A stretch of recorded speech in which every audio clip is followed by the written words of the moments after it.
Hello दोस्तों, स्वागत है आपका आजमगढ़ इंटेलिजेंस यूट्यूब चैनल पर। दोस्तों, आज मैं आपको रियल नंबर के बारे में बताने वाला हूँ। तो आइए देखते हैं क्या होता है रियल नंबर। तो दोस्तों, बेसिकली आपके चैप्टर 1 में दिया है कि एनसीईआरटी मैथ के चैप्टर 1 में रियल नंबर, उसमें हमें क्या पढ़ना है, एचसीएफ निकालना है। एचसीएफ निकालने के लिए हमें क्या क्या यूज करना है वो हम देखते हैं। तो पहले हम पढ़ेंगे यूक्लिड विभाजन प्रमेयिका के बारे में। तो आइए देखते हैं।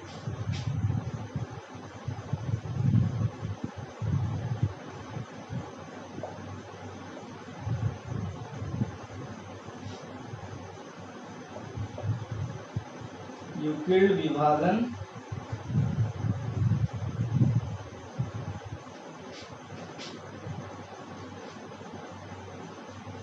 प्रमेयिका। तो दोस्तों, बेसिकली यूक्लिड विभाजन प्रमेयिका यही कहती है कि जैसे हम अपने लाइफ में डिवाइड तो सीखे ही होंगे, भाग देना।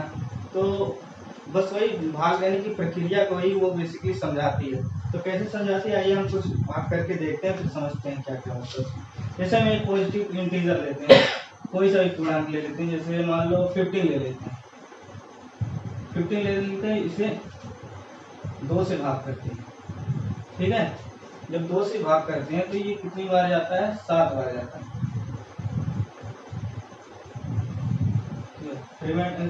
रिमाइंडर आएगा 1, सॉरी।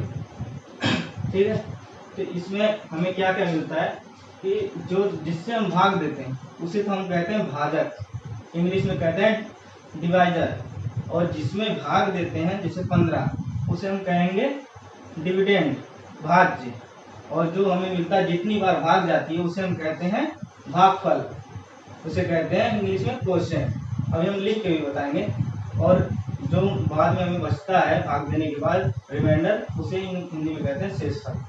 ठीक है, तो उसी को ये विभाजन प्रमेयिका समझाती है कैसे कि हम किस तरह इसे लिख सकते हैं। तो अब यही सोच रहे होंगे कि मान लो कोई नंबर है ए, ठीक है, हम इसमें किसी नंबर बी से डिवाइड कर रहे हैं। ठीक है, तो रिमाइंडर हमारा आ रहा है आर, और कोई क्वोशिएंट होगा। अब ये हम सोच रहे होंगे कि ये जो ए है, ये कैसे आएगा। अब जैसे यहाँ भाज्य था 15, अब ये 15 कैसे आया, मान लो 2 से थे 14, एक 15। तो बेसिकली यही समझाती है कि जैसे हमारा भाज्य हो गया 15, ठीक है, और हमारा भाजक था 2, और हमारा भागफल था 7, और रिमाइंडर बचा था 1। ठीक है, तो इसका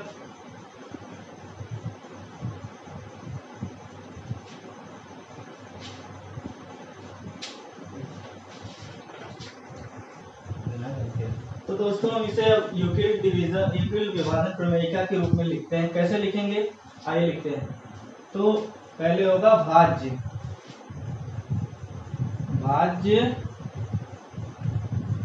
भाज्य के बराबर में लिखेंगे भाजक इंटू भागफल।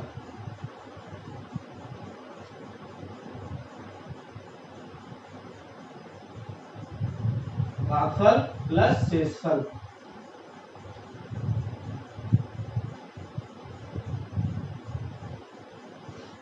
लेकिन इसमें ये देखने वाली बात होगी कि जो हमारा शेषफल आता है वो हमेशा ही भाजक से छोटा होगा, क्योंकि आखिर भाजक से छोटा तो हमेशा होगा ही, और बराबर भी हो सकता है, और इससे बड़ा नहीं हो सकता।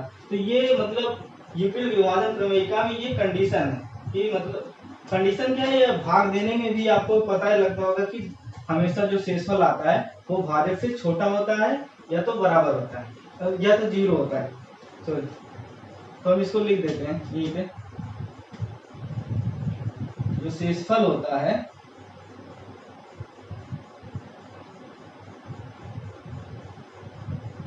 Greater than equal than 0 and less than भाजक,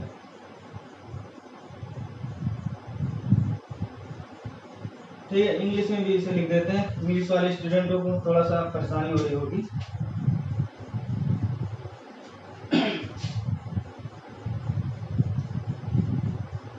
dividend equal to divisor into quotient plus reminder.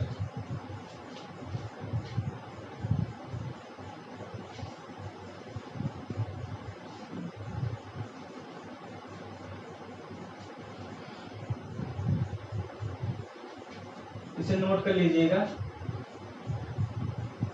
English वाले स्टूडेंट इंग्लिश में नोट कर लें और हिंदी वाले हिंदी में, ताकि समझने में कोई परेशानी ना हो।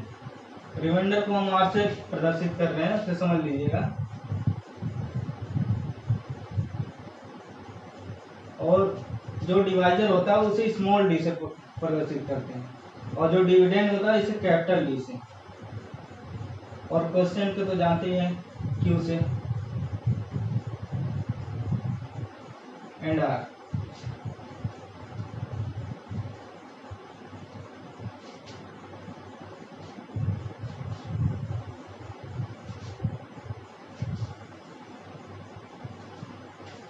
तो दोस्तों अब हम इसी पे एग्जांपल करके आपको बताएंगे, और इसका बेसिकली यूज है कि हम इससे एचसीएफ निकालेंगे। एचसीएफ आप समझते होंगे कि महत्तम समापवर्तक। महत्तम समापवर्तक निकालने के लिए आपके पास 3 विधियां होती हैं। तो इसमें हम पहले 2 विधियों का मतलब जिक्र करेंगे। पहली विधि होती है कि गुणनखंड विधि, फैक्टराइजेशन, ये दूसरे चैप्टर में हम पढ़ेंगे। और जो इसमें यूज करेंगे वो है यूक्लिड डिवीजन थ्योरम के अनुसार लंबी भाग विधि, जिसे कहते हैं लॉन्ग डिवीजन मेथड। तो दोस्तों इसे हम हटा देते हैं, नोट कर। जैसा कि दोस्तों आप लोग जानते होंगे कि लंबी भाग विधि से आप एचसीएफ निकालना। तो दोस्तों आइए एक एग्जांपल लेकर भी मैं बताता हूँ आपको। जैसे मैंने 2 नंबर ले लिए, एक ले लिया 42 और दूसरा ले लिया 455। अब इसका हम एचसीएफ निकालेंगे भाग विधि से। जो छोटा नंबर होता है उसे बड़े नंबर में हम भाग देते हैं। 42 455, और 42 से 455 में कितनी बार भाग जाएगा? ये जाएगा आपका 10 बार, 420। अब टोटल आपका कितना बचेगा? 35। अभी हम यहाँ रुकेंगे नहीं, जैसे हमारा शेषफल आ गया 35। अब 35 को ही हम भाजक लेके, अब जो आपका पहले भाजक था उसमें हम भाग देंगे। 35 से देंगे भाग 42 में। अब कितनी बार जाएगा? 1 बार। 35 51 35। हमने 35 में भाग दिया तो हमें क्या मिला? 12 से 5 जाए 7। अब हमारा शेषफल क्या आ गया? 7। अब 7 से हम भाग देंगे 35 में। 7 से जब 35 में भाग देते हैं 5 बार आएगा। 7 पंजे 35। तो आप लोग देख रहे होंगे कि यहाँ हमारा शेषफल 0 आ जाता है, और जब 0 आ जाता है शेषफल तो हम यही रुक जाते हैं, और जो लास्ट वाला डिवाइजर होता है, लास्ट वाला भाजक, वही हमारा एचसीएफ होता है। तो आप लोग देख लिए होंगे, आपने पिछली कक्षा में कर भी रखा होगा कि ऐसे एचसीएफ निकालेगा। लेकिन इसी को यूक्लिड विभाजित प्रमेयिका कैसे बताती है कि इसी को किसी व्यवस्थित क्रम में लिख के आप कैसे कर सकते हैं। जैसे आपको नोट करा रखा हूं मैं, स्टेप बाय स्टेप आप लिखते जाइएगा। पहले क्या भाज्य था? 455। इसके इक्वल टू भाजक क्या था? 42। भागफल कितना? 10। 42 इंटू 10, शेषफल कितना आया था? 35। ये आपका पहला स्टेप था। अब दूसरे स्टेप में आपका भाज्य है 42 है, ओके, और आपका भाजक है 35। कितनी बार गया? 1 बार। शेषफल कितना आया था? 7। फिर दोस्तों तीसरे स्टेप में आपका भाज्य था 35 डिविडेंड, और आपका डिवाइजर कितना था 7 इंटू कितनी बार गया था 5, और शेषफल कितना आया 0। तो दोस्तों हमने देखा कि लास्ट वाला जो डिवाइजर था वो पूरी तरह जो आपका 35 था उसको पूरी तरह भाग दे दिया 5 बार, तो अब हमारा शेषफल कितना है 0। तो वहां जो लास्ट वाला भाजक था वही हमारा निकला एचसीएफ। ये देखेंगे कि हर स्टेप में जितने भाज्य भाजक थे ये सबका एचसीएफ है। आपको विश्वास नहीं है तो आप देख लीजिए, यहाँ भी भाज्य 42 35 आपका भाजक है, यहाँ भी 7 इसका एचसीएफ होगा, और यहाँ तो होगा ही होगा, और यहाँ भी 7 जो है एचसीएफ होगा। तो यही दोस्तों 42 और 455 का एचसीएफ है, महत्तम समावर्तक। ओके, ठीक है दोस्तों, इसको आप नोट डाउन कर लीजिए, इसके बाद मैं हटा दे रहा हूं। एक दूसरा एग्जांपल ले रहे हैं, एक नंबर है 144, दूसरा है 264। ठीक है, तो दोस्तों आपको ये कंफ्यूजन होगी कि किताब में आपके बुक में दे रखा है कि यूक्लिड विभाजन प्रमेयिका और यूक्लिड एल्गोरिथम, तो इसमें कंफ्यूज नहीं होना है। प्रमेयिका उसे कहते हैं कि जब कोई कथन पहले से सिद्ध हो रखा हो और उसी को यूज करके दूसरे कथन को हम सिद्ध कर देते हैं तो उसे प्रमेयिका कहते हैं। और एल्गोरिथम वो होता है कि जब हम किसी सीरीज को वेल डिफाइंड तरीके से हम स्टेप बाय स्टेप फॉलो करते हैं तो उसे हम एल्गोरिथम कहते हैं। तो एल्गोरिथम और प्रमेयिका दोनों में ज्यादा अंतर नहीं है, हम कह सकते हैं कि प्रमेयिका या एल्गोरिथम। एल्गोरिथम बस करने का वो स्टेप बाय स्टेप तरीका होता है, और प्रमेयिका वही होती है कि जो कथन पहले से सिद्ध हो रखा हो उसी को हम यूज करके दूसरे को सिद्ध कर दें। तो आइए दोस्तों इस दूसरे एग्जाम्पल को हम करते हैं। 144 पहले देखेंगे कि इसमें कौन सा छोटा नंबर है। तो छोटा नंबर आपको 144 दिख रहा है और बड़ा नंबर आपको 264 दिख रहा है। तो 144 को हम भाजक लेंगे और 264 में हम भाग देंगे, वो आपका भाज्य होगा। 144 264 अब कितनी बार जाएगा, एक बार जाएगा।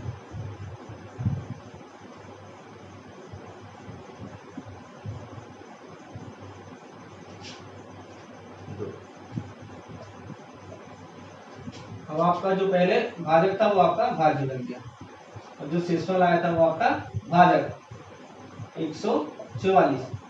अब इसमें भाग देंगे, एक ही बार जाएगा।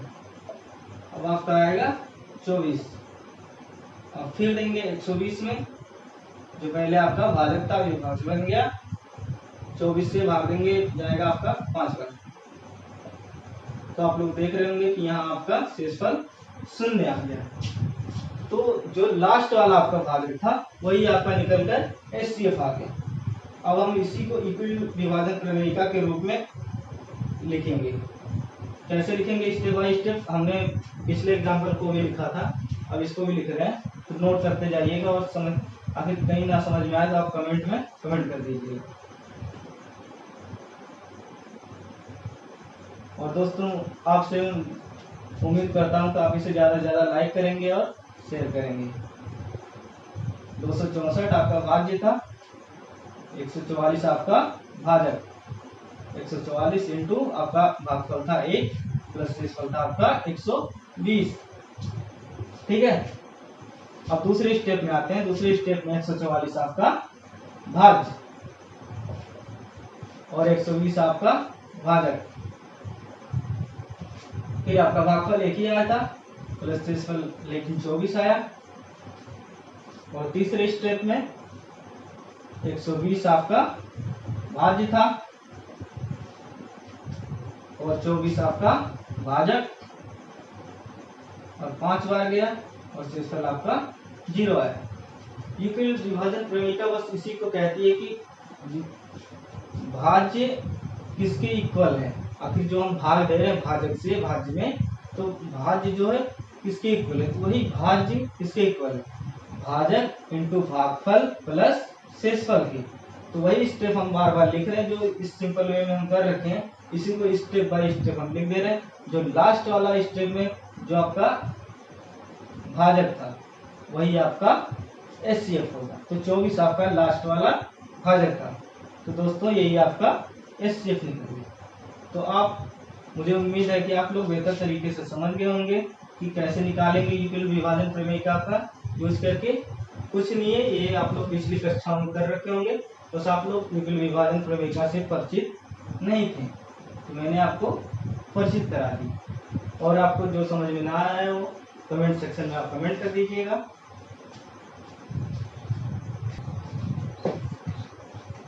ठीक है दोस्तों, तो आइए हम एक एनसीईआरटी का एग्जांपल नंबर 2 करते हैं। तो क्वेश्चन दे रखा है कि दर्शाइए कि प्रत्येक धनात्मक समपूर्णांक 2q के रूप का होता है तथा प्रत्येक धनात्मक विषम पूर्णांक 2q + 1 के रूप में होता है जहां q कोई पूर्णांक है। तो आइए दोस्तों हम इसे करते हैं। पहले हम देखेंगे कि यहाँ पर दे रखा है कि 2q + 1, 2q + 1, तो इसमें जो 2q दे रखा है इसका मतलब क्या है कि 2 आपका भाजक होगा। हम इसे पहले आपको समझा देते हैं कि जो भाजक होगा 2, ठीक है, ये क्या होगा, जो आपका रिमाइंडर आएगा इससे हमेशा बड़ा होगा, ठीक है, और रिमाइंडर तो हमेशा 0 के बराबर या 0 से बड़ा होगा लेकिन भाजक से छोटा होगा। तो इसको करने के लिए हमारे पास 2 मेथड है। आपको जो एनसीईआरटी में दे रखा उस मेथड से नहीं, मैं अपने मेथड से करा रहा हूँ, तो शायद मुझे उम्मीद है कि आपको पसंद आएगा। तो आइए करते हैं। पहले हम सम धन पूर्णांक के लिए करते हैं। सम धनात्मक पूर्णांक, ठीक है, पहले इसके लिए हम करते हैं। तो हम धन पूर्णांक ले लेते हैं। धन पूर्णांक कौन कौन से होते हैं, सम धन पूर्णांक जो 2 से पूरी तरह विभाजित हो सके, जिसमें 2 से पूरी तरह भाग दिया जा सके। तो कौन कौन से हैं, पहला तो 2 खुद है, 4 है, 6 है, 8 है, 10 है, 12 है, एंड सो ऑन, आगे बहुत ज्यादा है, ठीक है। तो इसमें हमको भाजक क्या मिला था, 2। अब ये 2q के रूप में हमें दिखाना है कि ये जो सम धन पूर्णांक है वो 2q के रूप में है। तो भाजक क्या है, 2। अब 2 से हम जो सम धन पूर्णांक मैंने लिख रखे हैं उन सब में मैं भाग दूंगा। आइए देते हैं, पहले 2 में देंगे, तो 2 में तो एक ही बार रहेगा, 0 है आपका शेषफल। अब 4 में देते हैं, 2 दूना 4, फिर 0 है। अब 6 में देते हैं, 2 तिया 6, 0 है। 8 में देते हैं, 2 चौके 8, 0 है। ऐसे ही 10 में देते हैं। ज़्यादा नहीं, आपको 2-3 स्टेप में समझ आ गया होगा कि क्या हो रहा है। 2 पंजे 10, 0। तो आप दोस्तों देख रहे होंगे कि यूक्लिड विभाजन प्रमेय के अनुसार कि जो आपका भाज्य है, इसमें भाज्य आपको क्या दिख रहा है, इसमें भाज्य आपको 2 दिख रहा है। हम उसी को यूक्लिड विभाजन प्रमेय के अनुसार लिखेंगे और आप लोग देखते जाइए। तो भाज्य क्या है, 2, और भाजक क्या है, भाजक भी है 2, और आपका भागफल कितना है, 1, और आपका शेषफल कितना है, 0, और दूसरे भी वैसे भाजक कितना है, 4, और भागफल कितना है आपका, भाज्य कितना है, 4, और भाजक कितना है, 2। भाजक तो सब में सेम रहेगा, भागफल आपका 2, शेषफल 0। फिर ऐसे ही नेक्स्ट में 6, 2 गुणा 3 प्लस 0, वैसे नेक्स्ट 8,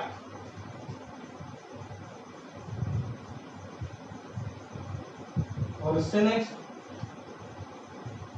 10, 2 गुणा 5 प्लस 0, अब दोस्तों देखने वाली ये बात है इसमें भी, आप लोग देख रहे होंगे कि जैसा कि ये बोल रखा था कि 2q के रूप में होना चाहिए, तो 2 तो सब में आ रहा है, 2 तो आपको दिख ही रहा होगा कि 2 तो सब में आ रहा है, ठीक है।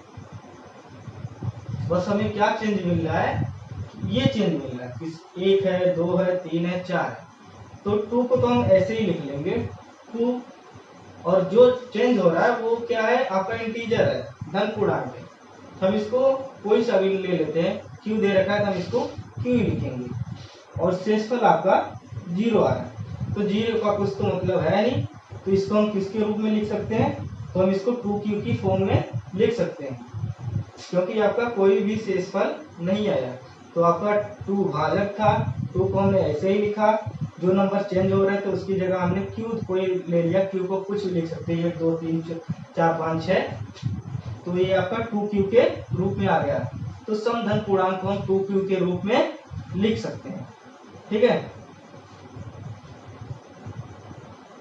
2q के रूप में लिख सकते हैं।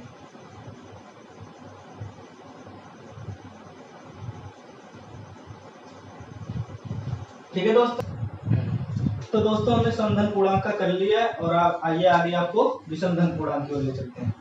आइए इसको भी दिखाते हैं कि 2q + 1 के रूप में हम इसे लिख सकते हैं, जैसा कि यहाँ दे रखा है कि दिखाइए कि विषमधन पूर्णांक 2q + 1 के रूप में होता है, हम दिखाते हैं। पहले हम कोई 3-4 विषम पूर्णांक पहले शुरुआत में ले लेते हैं। विषम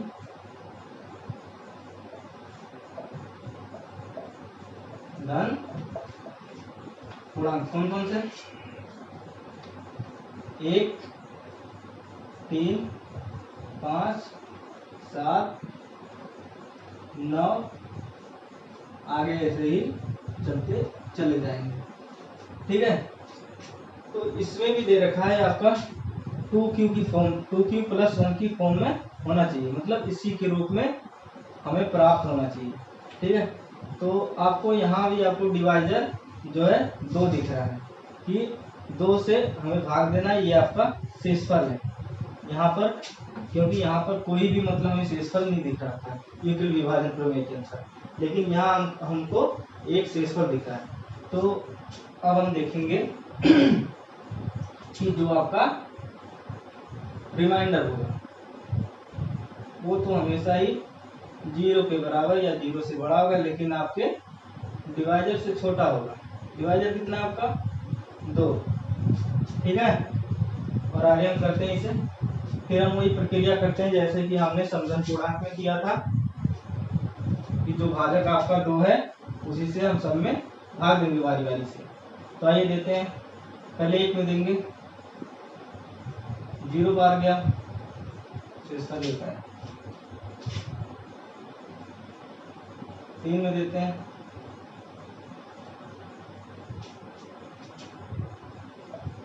5 में देते हैं, ऐसे ही 2 बार गया, रिमाइंडर 1 है, ऐसे ही 7 में देते हैं,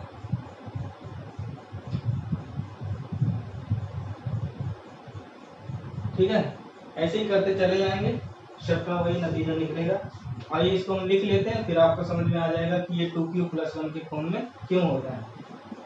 ठीक है, लिखते हैं पहले को। पहले में क्या है, भाज 1, भाजक क्या है 2, भागफल क्या है 0, और आपका शेषफल कितना है 1, और दूसरे में से भाजक कितना है 3, और भाज्य कितना है 3, सॉरी, और भाजक कितना है 2, भागफल 1, और प्लस शेषफल भी 1।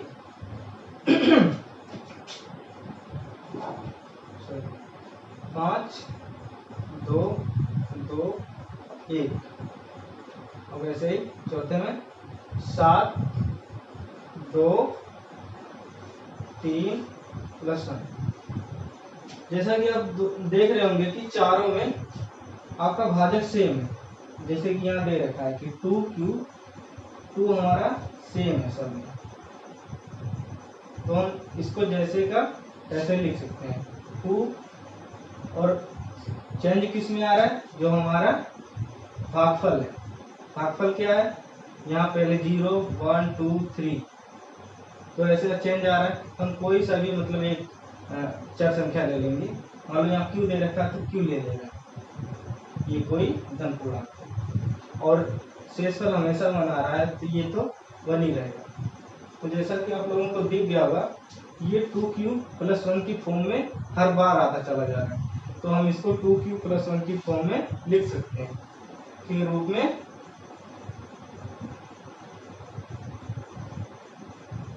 लिख सकते हैं।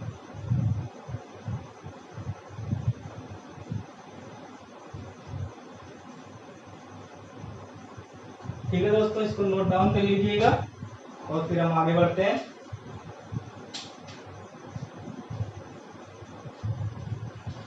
ठीक है दोस्तों, अब इसको दूसरे मेथड से, सेकंड मेथड से करते हैं। आइए देखते हैं कि जैसे हमने कोई एक समधन पूर्णांक कोई सा भी ले लिया, मान लो a ले लिया, ठीक है।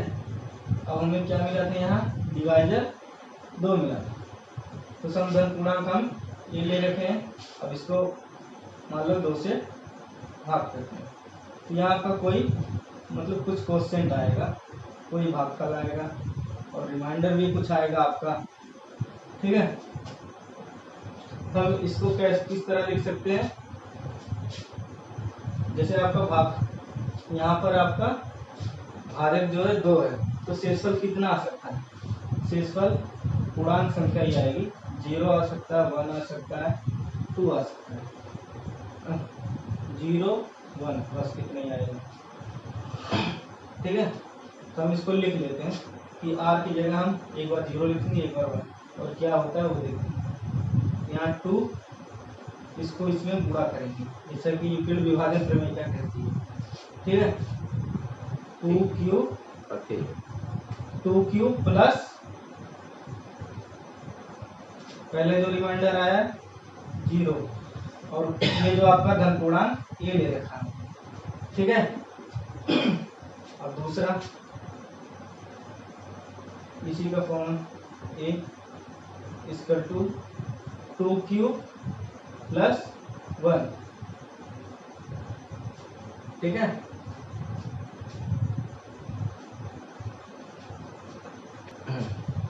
जैसा कि आप दोस्तों देख रहे हैं कि जो सम संख्याएं होती हैं उसमें 2 का भाग पूरी तरह चला जाता है और शेषफल हमारा हमेशा 0 आता है।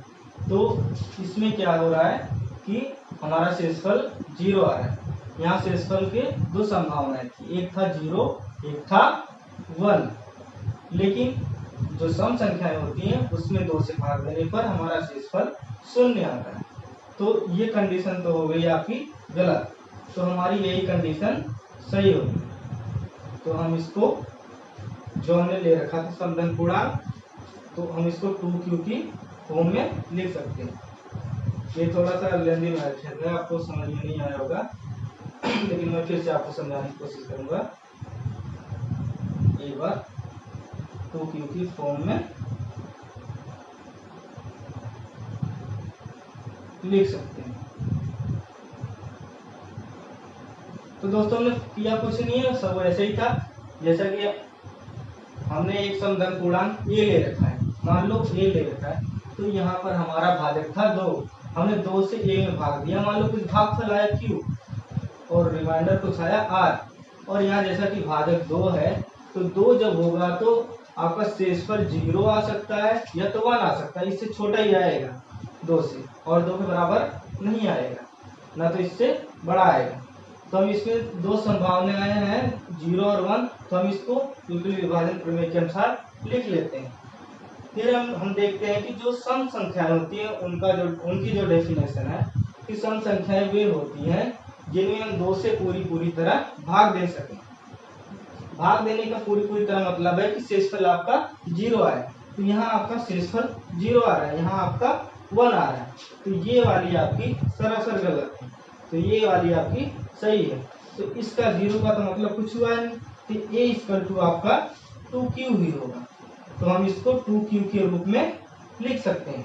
ठीक है दोस्तों, ठीक है, अच्छा आगे चलते हैं। ठीक है दोस्तों, ऐसे ही हम विषम धन पूर्णांक का भी कर सकते हैं, इसको भी करके दिखाई देता हूँ। जैसे फिर हमने ले लिया विषम धन पूर्णांक के लिए, ये नोट करते जाइएगा साथ में।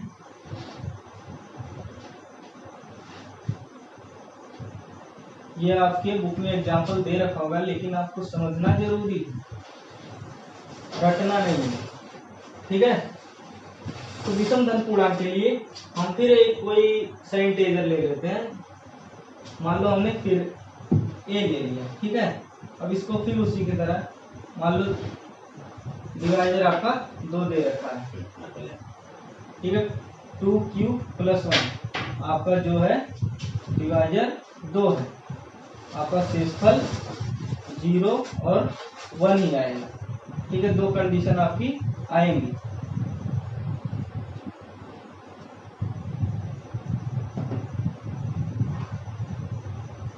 दो कंडीशन आपकी आएंगी, यहाँ कोई आपका क्वोशिएंट होगा, यहाँ आपका रिमाइंडर कुछ बचेगा। तो हम उसी के फॉर्म में लिखेंगे। 2 ही फॉर्म बनेंगे, उसमें क्या है 0 है 1 है। तो 2q + 0 एक बनेगा, एक बनेगा 2q + 1। यहाँ होगा आपका a जो हमने ले रखा था, जिसमें हम भाग ले रहे थे। तो दोस्तों वैसे ही जैसे हमने सम धन पूर्णांक किया था, वैसे ही विषम धन पूर्णांक, जो विषम धन पूर्णांक होते हैं उनकी डेफिनेशन है कि जब हम ऐसे पूर्णांक जिसमें 2 का भाग ना जाए, ठीक है, वही विषम धन पूर्णांक होते हैं। तो इसमें तो पूरी तरह चला गया, कुछ नहीं बचा, इसमें चला गया लेकिन एक बचा। तो हम इस विषम धन पूर्णांक को 2q + 1 के रूप में लिख सकते हैं, ठीक है दोस्तों। तो दोस्तों आज के लिए इतना ही, और फिर आगे के क्लास में करेंगे। Thank you.